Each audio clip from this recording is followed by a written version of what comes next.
Bonjour, bienvenue sur Bookie. Aujourd'hui, nous allons débloquer le célèbre roman Animal Farm. George Orwell a écrit cette satire politique sous la forme d'une fable en 1945, lui donnant le titre de La ferme des animaux. Le livre a choqué le monde, alimentant les conflits entre le capitalisme aux États-Unis et le socialisme de l'Union soviétique. L'histoire a déclenché des réponses différentes de la part des deux idéologies opposées. Dans les pays capitalistes de l'Ouest, l'ouvrage a été chaleureusement accueilli. Les gens croyaient qu'il s'agissait d'une évaluation objective d'un pays socialiste et disaient la vérité sur ses conditions de vie. Les sociétés occidentales ont adopté l'histoire et sa popularité a augmenté. Animal Farm a été traduit dans plus d'une douzaine de langues, adapté pour les enfants, illustré et transformé en film d'animation. Orwell lui-même est devenu un porte-parole et un arbitre de son temps, avec des opinions morales influentes et un style linguistique qui ont influencé les œuvres de nombreux romanciers et dramaturges occidentaux des années 1950 et 1960. Cependant, dans la Russie communiste, le roman était considéré comme antisoviétique et antisocialiste, et a été interdit pendant de nombreuses années. En fait, le livre est largement considéré comme une révélation du côté obscur de l'influence de Joseph Staline en Union soviétique et une attaque contre le totalitarisme à travers le monde. Dans la préface de l'édition ukrainienne, Orwell dit que certains éléments de l'intrigue ont été inspirés par les faits historiques de la Révolution russe. Pendant la guerre froide, les États-Unis ont activement utilisé le livre comme arme de propagande contre l'Union soviétique. Alors est-ce vraiment une histoire antisocialiste ? Pourquoi a-t-il touché une corde sensible des deux côtés ? Ensuite, nous discuterons de l'intrigue du roman en 3 parties. Dans un premier temps, nous expliquerons le cadre narratif du roman. Nous entendrons comment les animaux de la ferme planifient leur révolution et quel type de lutte de pouvoir se déroule au fur et à mesure que la révolte est en cours. Et comment le dirigeant commence peu à peu à trahir les révolutionnaires. Dans une deuxième partie, nous analyserons les idées que ce travail cherche à véhiculer et la représentation symbolique derrière le caractère des différents animaux. Dans la troisième partie, nous parlerons de l'approche d'Orwell en matière d'écriture, de la manière dont ses expériences ont modifié ses opinions idéologiques et des raisons pour lesquelles il a voulu utiliser l'imagerie animale pour illustrer ses idées. Première partie, les changements à la ferme des animaux. Manor Farm, l'ancien nom d'Animal Farm, appartenait à un fermier cruel et cupide, Monsieur Jones. Une nuit, ivre de vin, il oublie de fermer le poulailler et d'enfermer les bêtes. Ainsi, pendant que lui et Madame Jones dorment, les animaux se rassemblent dans la grande grange et écoutent un discours prononcé par Old Major, un cochon vénéré. Old Major a 12 ans et meurt lentement. Avant de rendre son dernier souffle, il souhaite transmettre sa sagesse à d'autres animaux. Il parle avec indignation de la vie misérable des animaux. Dès leur naissance, ils sont obligés de travailler, leur nourriture suffit à peine à les nourrir et ils sont envoyés à l'abattoir lorsqu'ils ne sont plus d'aucune utilité. Il dit aux animaux rassemblés que cette manière tragique d'exister n'est pas naturelle. Il y a suffisamment de terre en Angleterre pour que toutes les créatures aient une vie décente. Les principaux coupables de cette tragédie, soutient-il, sont les humains. Ils ont toujours exploité le travail d'autres animaux pour leur propre profit. Du point de vue de Old Major, les hommes sont la racine de tout mal. Ce n'est qu'en se débarrassant de leur domination que les animaux peuvent vivre une vie libre et riche. Ainsi, Old Major encourage les animaux à se relever. Pour les galvaniser, il leur apprend l'hymne Beast of England. Les paroles de la chanson évoquent la promesse d'un avenir meilleur pour les animaux. Inspiré par ces paroles, il chante la chanson encore et encore. Après ce discours encourageant, 3 jours plus tard, Old Major meurt. Les animaux présents portent son message avec passion et le transmettent aux autres. Tout le monde se prépare activement à la rébellion, attendant avec impatience le jour fatidique à venir. Les conditions de vie des animaux se détériorent. Après avoir perdu une bataille juridique dommageable, Monsieur Jones néglige plus que jamais sa ferme et est toujours ivre. La veille de la Saint-Jean, il boit beaucoup et s'endort sur son lit. Ses ouvriers agricoles embauchés sont déséuvrés et les animaux n'ont pas eu de nourriture de toute la journée. Plus tard, fous de faim, les animaux font irruption dans le hangar, où Jones enferme leur nourriture. Le bruit réveille Jones. Voyant ce qui s'est passé, il s'en prend aveuglément aux animaux. Les animaux affamés ne peuvent plus le supporter, alors ils mettent leur plan à exécution et se précipitent férocement sur les ouvriers agricoles qui fuient dans la terreur. À la fin de la journée, la rébellion est complète et les animaux contrôlent la ferme. Maintenant la ferme appartient aux animaux. Parmi eux, 2 cochons exceptionnels, Napoléon et Boule de Neige, assument la direction. Snowball est vif, articulé, débordant d'idées et de projets. Il se consacre à la création d'une gamme d'organisations animales, telles que pour les poules, le comité de production d'œufs, la Ligue Clean Tie pour les vaches et le comité de rééducation des camarades sauvages pour apprivoiser les rats et les lapins. Cependant, les seuls projets qui réussissent réellement sont les cours d'alphabétisation et d'écriture. Chaque animal reçoit une certaine éducation. Les cochons sont les apprenants les plus rapides. Beaucoup d'autres animaux abandonnent une fois qu'ils savent épeler quelques mots.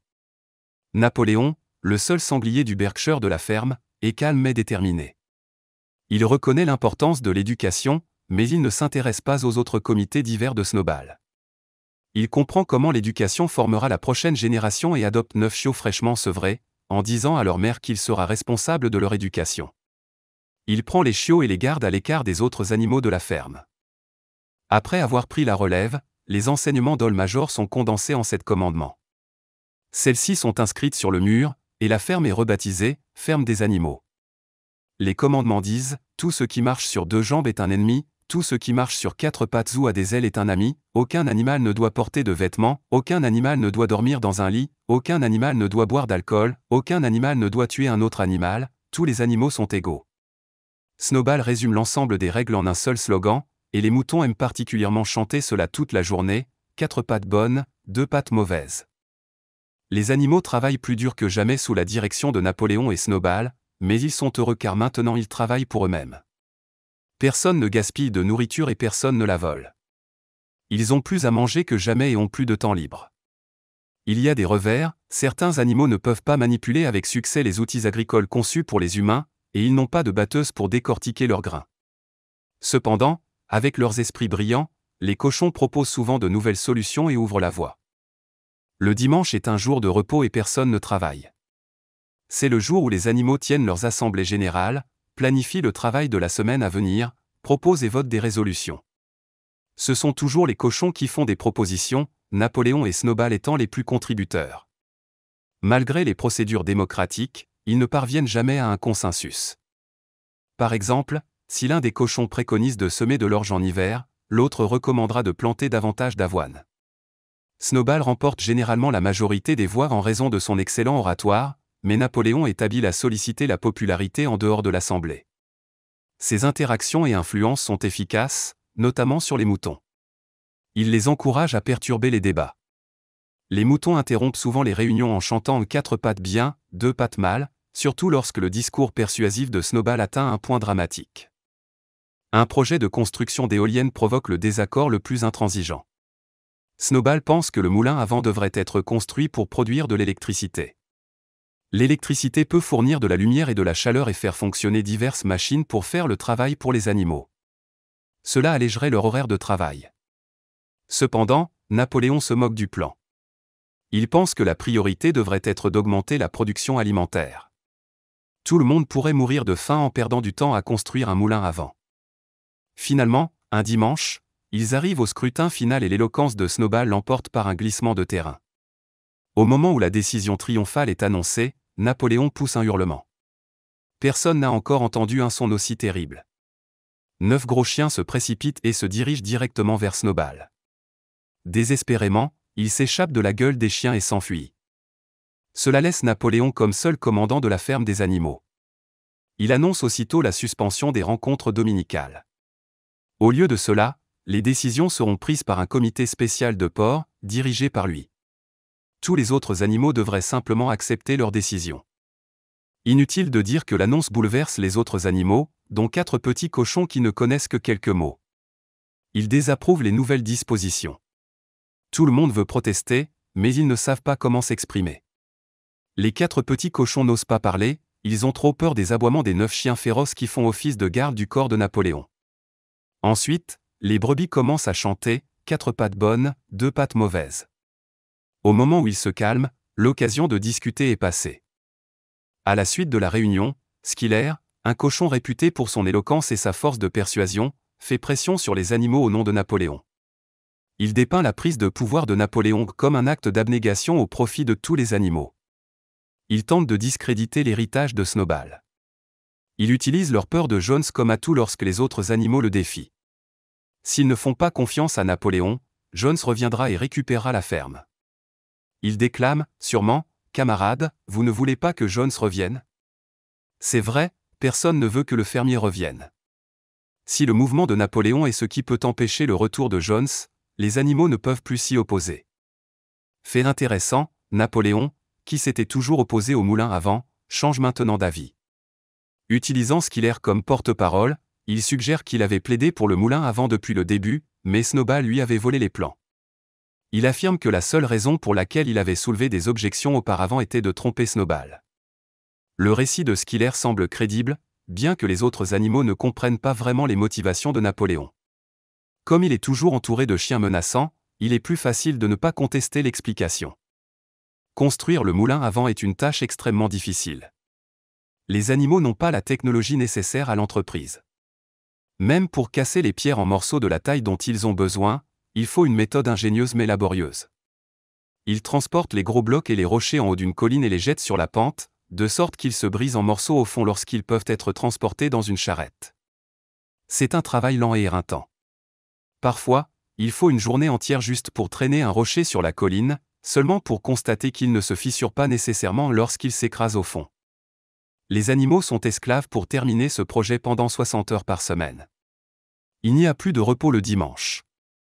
Néanmoins, ils sont toujours joyeux, heureux de travailler pour leur propre compte.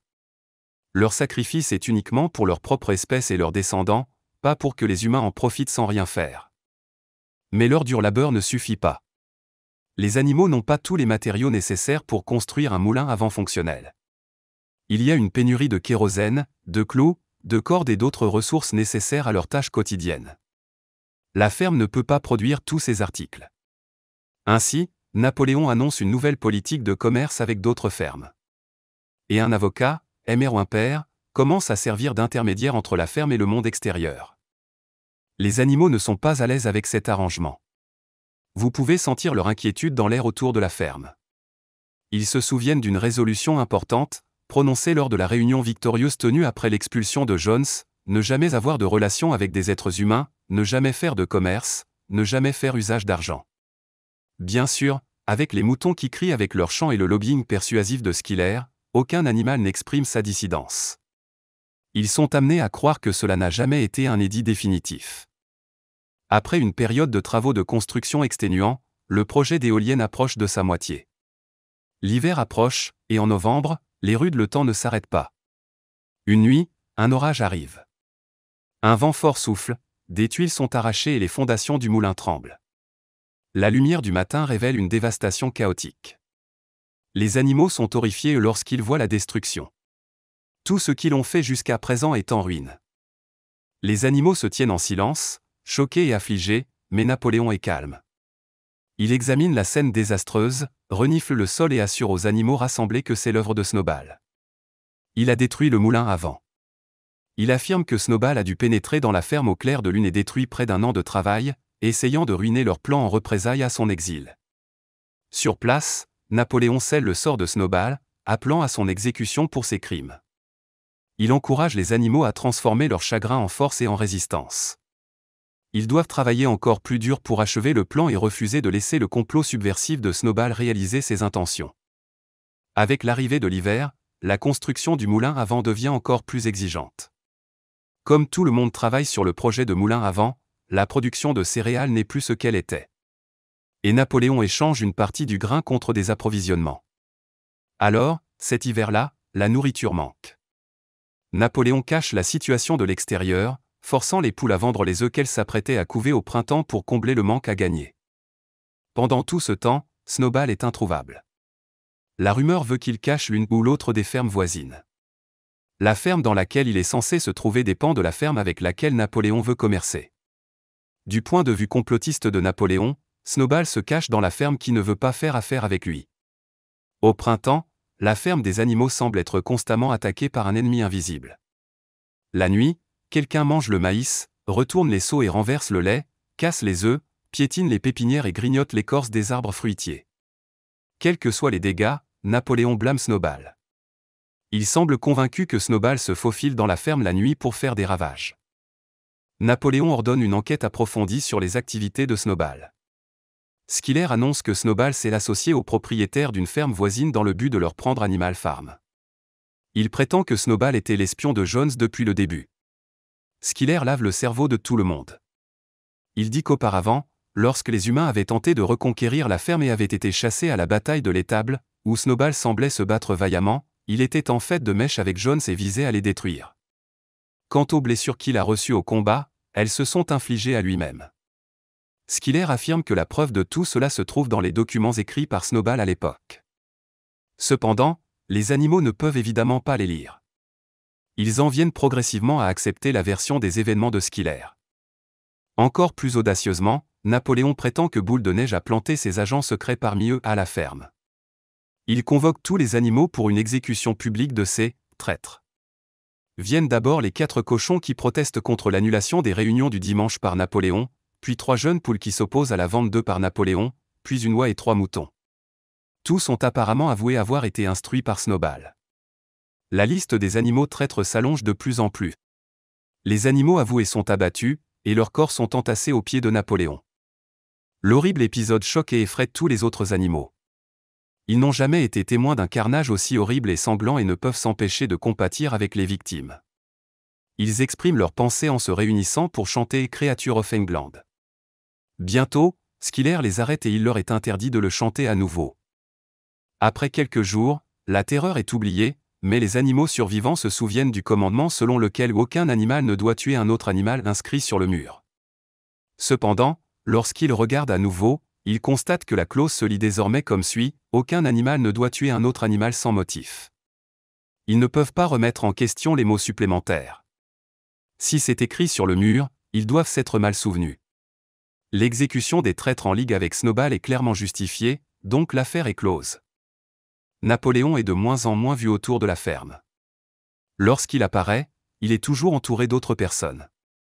Il emménage dans la ferme de Jones. Il transforme sa chambre en une suite séparée et prend ses repas séparément. Il n'est plus seulement Napoléon, il est maintenant appelé notre chef, camarade Napoléon. Le succès de la ferme est entièrement attribué à son leadership.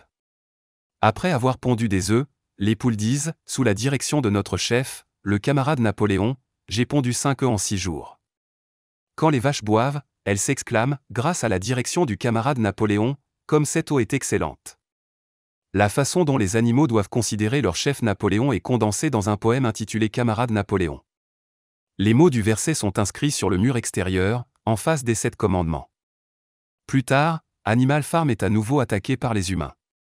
Cette fois, la tension monte, résultant d'un différend commercial sur le bois avec les fermes voisines.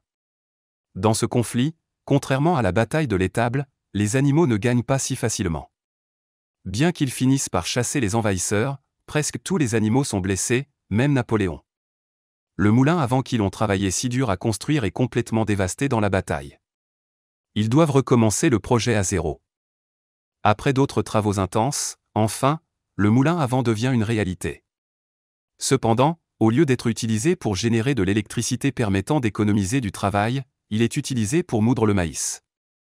Les animaux sont à nouveau mis au travail, construisant un deuxième moulin à vent, qui promet de leur servir à leur fournir de l'énergie électrique. Ils travaillent plus dur que jamais, luttant contre la faim. La vie des animaux est devenue misérable et misérable, malgré cela, ils gardent espoir. Après tout, Animal Farm est la seule ferme entièrement détenue et exploitée par des animaux, pour des animaux. Ils continuent de croire qu'un jour ils formeront leur propre république et que l'avenir de leurs enfants sera plus brillant que leur vie actuelle. Cependant, au lieu de devenir une république animale, Animal Farm redevient progressivement ce qu'elle était. Napoléon, d'autres cochons et des fermiers humains en visite organisent un dîner de retrouvailles. Ensemble, ils décident que le nom de la ferme redeviendra Manor Farm et que le terme « camarade » sera aboli. Tout ce qui reste des 7 commandements est ceci, tous les animaux sont égaux, mais certains animaux sont plus égaux que d'autres. Napoléon et les autres cochons se mettent à marcher sur 2 pattes. Même le mantra du mouton est changé. Cela devient 4 pattes bien, 2 pattes mieux. Les animaux regardent ce qui se passe à travers la fenêtre de la ferme. Ils regardent du cochon aux hommes et des hommes aux cochons. Peu à peu, il devient difficile de dire lesquels d'entre eux sont des humains et lesquels d'entre eux sont des cochons. Ils ne peuvent plus les différencier. Merci d'avoir écouté. Vérifiez le lien ci-dessous pour déverrouiller le contenu complet.